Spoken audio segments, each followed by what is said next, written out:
113 سال قبل دنیا کی بحری جہازوں کی تاریخ کا ایک مشہور ترین اور بڑا واقعہ اس وقت پیش آیا جب 15 اپریل 1912 کو رات کے 2:20 پر ٹائٹینک نامی جہاز ایک برفانی تودے یا آئس برگ سے ٹکرا کر نیو فاؤنڈ لینڈ کے ساحل کے قریب ڈوب گیا۔ اس بحری جہاز کو اس وقت کا پرتعیش ترین اور محفوظ ترین جہاز بلکہ کبھی نہ ڈوبنے والا جہاز قرار دیا گیا تھا، مگر اس کے ڈوبنے سے 1,500 سے زائد افراد ہلاک ہوئے۔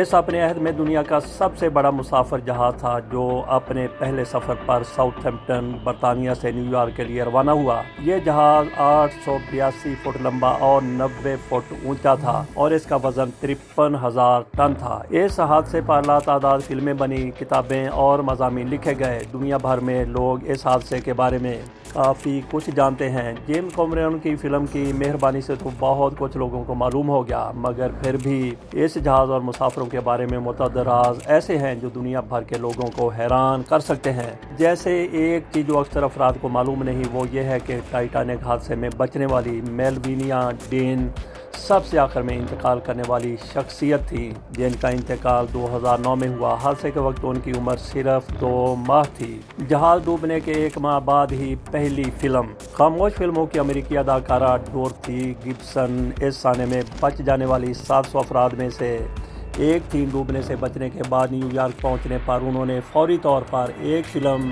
سیو فرام دا ٹائٹینک بنانا شروع کر دی، جو اس جہاز کے ڈوبنے پر بننے والی پہلی فلم تھی اور مئی 1912 میں ریلیز ہوئی۔ کہا جاتا ہے کہ انہوں نے اس فلم میں جو ملبوسات اور جوتے پہنے وہ وہی تھے جو جہاز ڈوبنے کے دوران ان کے جسم پر تھے۔ یہ فلم کامیاب بھی ثابت ہوئی، مگر اب اس فلم کا کوئی پرنٹ موجود نہیں کیونکہ واحد پرنٹ ایک آتش زدگی میں جل گیا تھا۔ تھرڈ کلاس درجے کے مسافروں کا برا حال۔ ویسے مجموعی طور پر ٹائٹینک پر تھرڈ کلاس درجے کے مسافروں کے لیے جو رہائشی سہولیات تھیں وہ اس زمانے کے دیگر جہازوں کے مقابلے میں کافی بہتر تھیں، مگر پھر بھی انتہائی بری تھی۔ تھرڈ کلاس کیبن میں سفر کرنے والوں کی مجموعی تعداد 700 سے 1,000 کے درمیان تھی اور ان کے پاس نہانے کے لیے محض 2 ہی باتھ ٹب تھے۔ سازندوں کی ہمت۔ در حقیقت ٹائٹینک کے آرکسٹرا میں شامل تمام افراد کو ہیرو قرار دیا گیا کیونکہ وہ آئس برگ سے ٹکر کے بعد بھی 2 گھنٹے سے زائد وقت تک موسیقی بجاتے رہے اور یہ سلسلہ اس وقت تک جاری رہا جب وہ سب ڈوب گئے۔ اس کا مقصد اور مطلب یہ تھا کہ مسافروں کو پرسکون رکھنے کی کوشش کی جائے۔ ایسے حالات میں کون اور کیسے پرسکون رہ سکتا ہے؟ بہرحال ان کی ہمت کی داد دینی چاہیے کہ انہوں نے اپنا گانا بجانا اپنے آخری سانس تک جاری رکھا۔ حادثے کی ایک بڑی وجہ در حقیقت جہاز میں سوار امرا آئس برگ کو بر وقت اس لیے نہیں دیکھ سکا کیونکہ ان کے پاس دوربینیں ہی نہیں تھیں،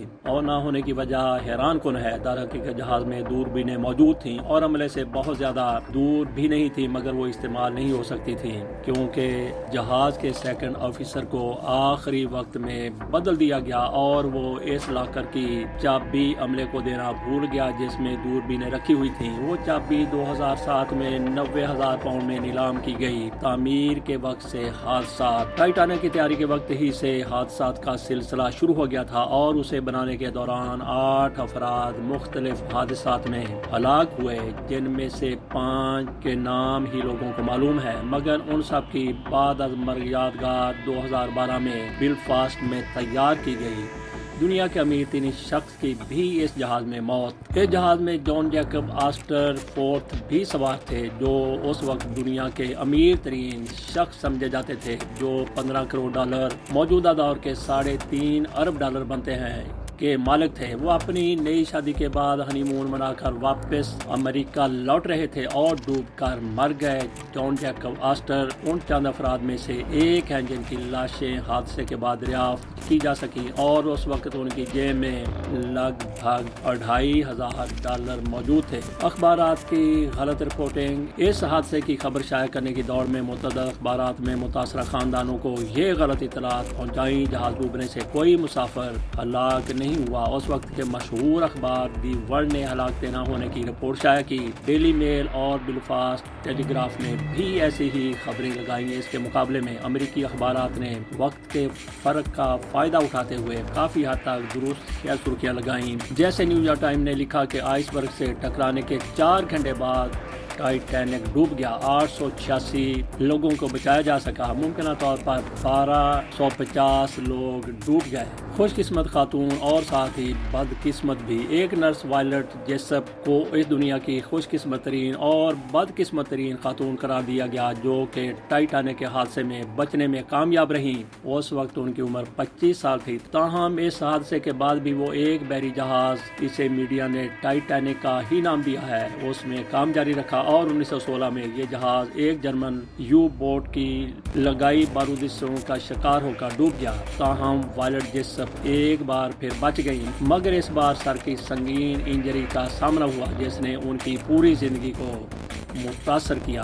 زندہ بچنے کے لیے عجیب و غریب کوششیں۔ ایسی افواہیں ہیں کہ کچھ مردوں نے زندہ بچنے کے لیے خواتین کا روپ دھار لیا تاکہ انہیں لائف بوٹ میں جگہ مل سکے۔ ٹائٹینک کے حادثے میں بچ جانے والے ایسے ایک جوڑے کے درمیان ان افواہوں کے نتیجے میں 1916 میں طلاق بھی ہو گئی۔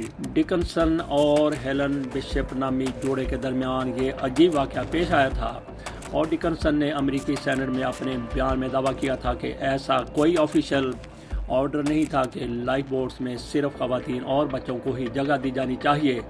متعدد مرد مسافروں کے بارے میں یہ افواہیں ان کی زندگی میں گردش کرتی رہیں۔ لوگوں کے لیے قربانی دینے والے لوگ۔ ٹائٹینک میں سوار تمام انجینئرز نے مسافروں کو بچانے کے لیے اپنی جان قربان کی۔ در حقیقت جہاز کی روشنیاں اس وقت ہی بند ہوئی جب وہ مکمل طور پر ڈوب گیا، اور ایسا اس میں سوار انجینئرز کی جانب سے تمام افراد کو بچانے کے لیے بلا تکان کوشش کے نتیجے میں ہوا، جو جہاز کے ڈوبنے کے دوران بھی پیچھے رہ کر بجلی اور پمپ چلاتے رہے۔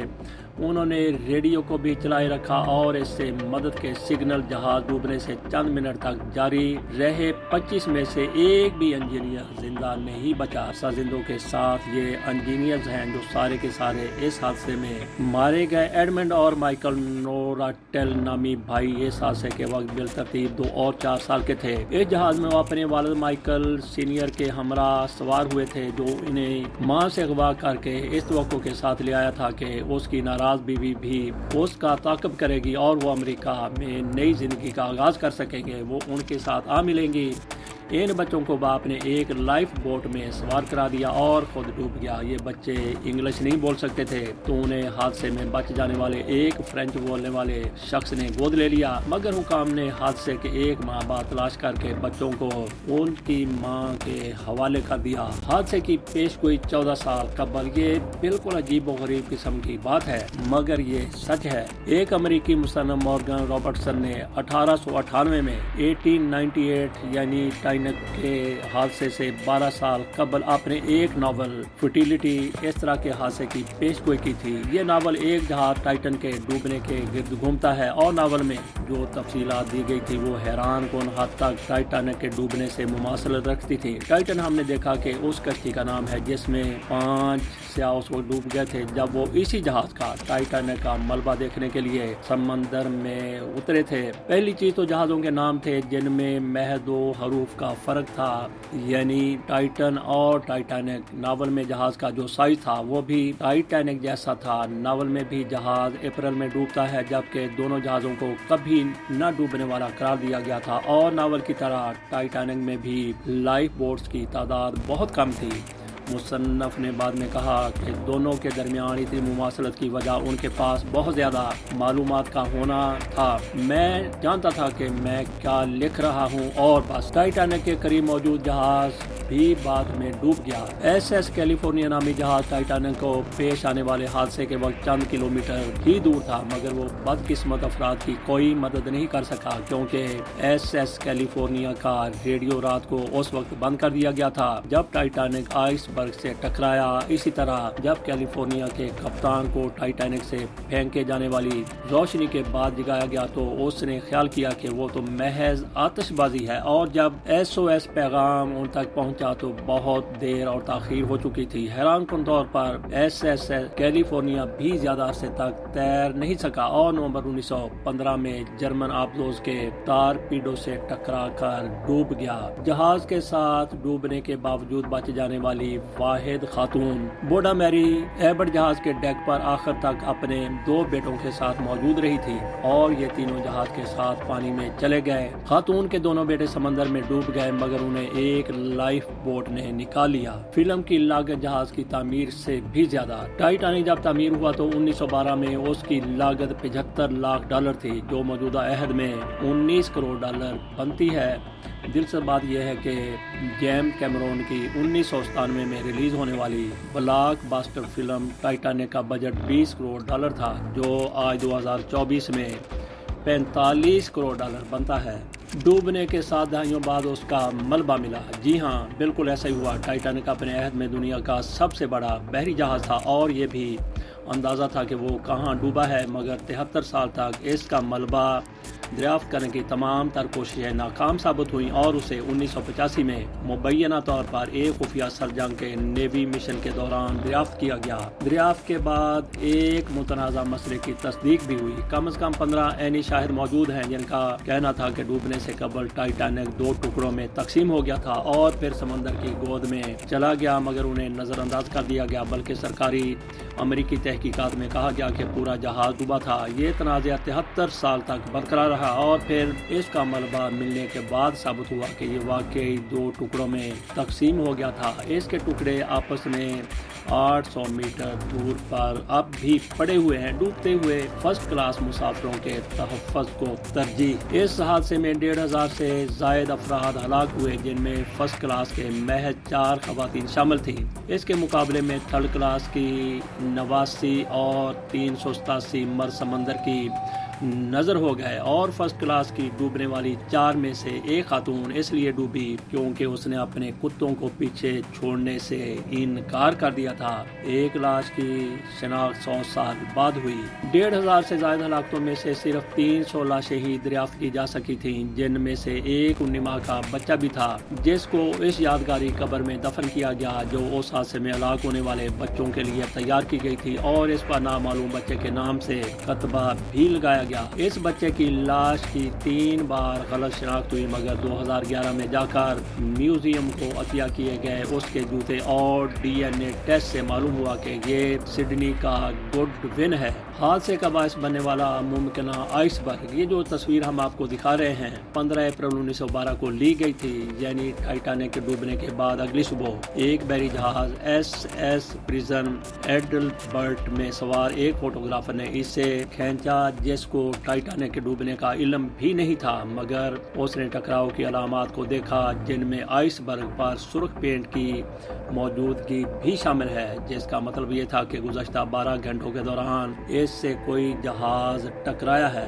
یہ تھی ٹائٹینک کے ڈوبنے اور حادثے کے بعد کی حادثے کے دوران کی کچھ پراسراریات۔ یہاں پہ یہ سوال بھی ہم اٹھائیں گے، جیسا کہ کہا جاتا ہے کہ جہاز میں دوربینیں موجود نہیں تھیں۔ ایک طرف کہا جا رہا ہے کہ جہاز کے اندر دوربینیں موجود بھی تھیں تو اسی طرح سے تھیں جس طرح سے نہ ہونے کے برابر، کیونکہ ان کا استعمال نہیں کیا جا سکتا تھا۔ اگر دوربینیں موجود ہوتی تو کیا وہ آئس برگ کو دیکھ سکتی تھی؟ ان کے ذریعے آئس برگ کو دیکھا جا سکتا تھا، کیونکہ یہ رات کا سمے تھا، رات کا وقت تھا۔ کیا وہ نائٹ ویژن دوربینیں تھیں؟ یہ بہت بڑا سوال ہے۔ اگر ان کے پاس دوربینیں ہوتی تو بھی ایسا ہی شاید ہوتا۔ کیوں ہوتا؟ کیونکہ جہاز کے مالک کی طرف سے، بروس اسمے کی طرف سے کہا گیا تھا کہ میں نے ایسا جہاز بنا دیا ہے کہ اس کو خدا بھی نہیں ڈبو سکتا، اور اسی لیے اس میں کشتیاں بھی مسافروں کی تعداد کے مطابق نہیں تھیں، اور یہ بھی پہلی مرتبہ ہوا کہ ایک جہاز 2 ٹکڑوں میں بٹ گیا۔ اس کی سب سے بڑی وجہ یہ ہے کہ جب پائلٹ کی طرف سے آئس برگ کو سامنے دیکھا گیا، لیکن اس وقت آئس برگ کے جہاز اتنا قریب جا چکا تھا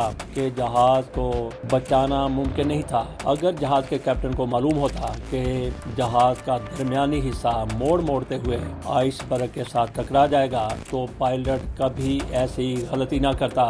اگر جہاز کے ساتھ آئس برگ سامنے سے ٹکراتا تو اتنا زیادہ نقصان ہوتا، نہ پھر جہاز ڈوبنے کا کوئی اس طرح سے امکان تھا جس طرح سے جہاز ڈوب گیا۔ لیکن یہ سارا کچھ ہوا تو کیوں ہوا؟ میں سمجھتا ہوں یہ سارا کچھ جہاز کے مالک بروس اسمے کے تکبر کی وجہ سے ہوا۔ اس نے یہ بڑا بول کس طرح سے بول دیا، بہرحال اس کا خمیازہ اس کو بھی بھگتنا پڑا۔ اس جہاز کا مالک بھی اسی جہاز میں سفر کر رہا تھا اور یہ پہلا شخص تھا جس نے جہاز سے چھلانگ لگا دی اور بورڈ میں بیٹھ کر محفوظ مقام پر چلا گیا۔ اجازت دیجیے، اللہ حافظ۔